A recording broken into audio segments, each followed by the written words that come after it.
Bonjour tout le monde, aujourd'hui je vous propose un rôti de porc sauce moutarde à l'ancienne.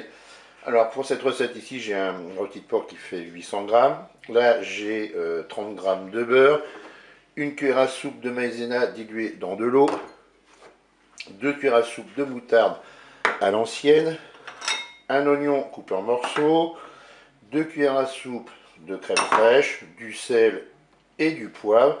Et puis là, j'ai fait un bouillon avec 200 ml d'eau, 100 ml de vin blanc, et un cube de bouillon de bœuf. Eh bien, c'est parti pour la recette. On va se mettre dans un premier temps en mode manuel et en mode doré. Je vais prendre mon beurre et puis je vais le mettre dans la cuve du Cookéo. Mon beurre est fondu, je ne vais pas attendre la fin du préchauffage, je vais faire revenir mon rôti.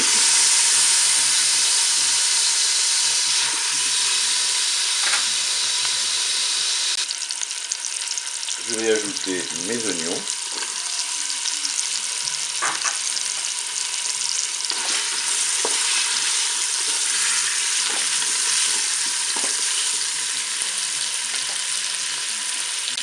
Allez, je vais ajouter mon bouillon.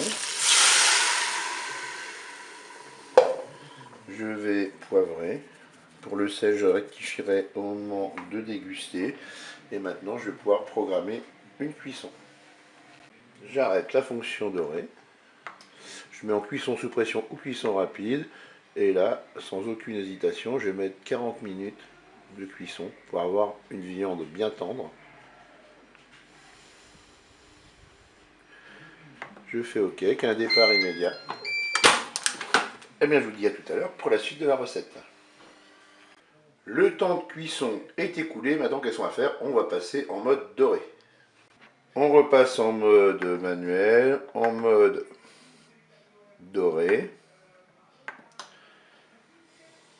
Je vais ajouter la crème fraîche. Je vais ajouter ma moutarde à l'ancienne.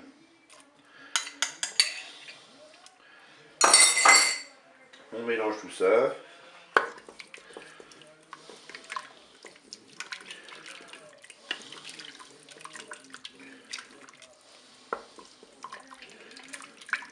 Je vais maintenant ajouter ma maïzena que j'avais diluée dans de l'eau.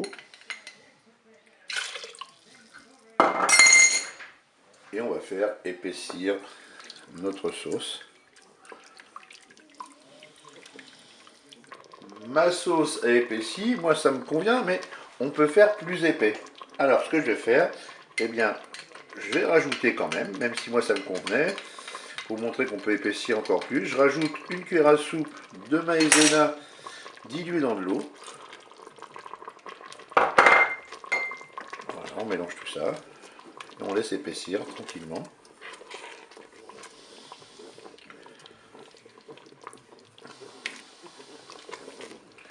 Et bien voilà, on a une sauce beaucoup plus épaisse. Il ne me reste plus qu'à couper mon rôti en tranches et puis je vais l'accompagner très certainement avec des petites pommes de terre, pourquoi pas du riz ou des pâtes. Et bien je vous dis au revoir et à bientôt pour d'autres recettes.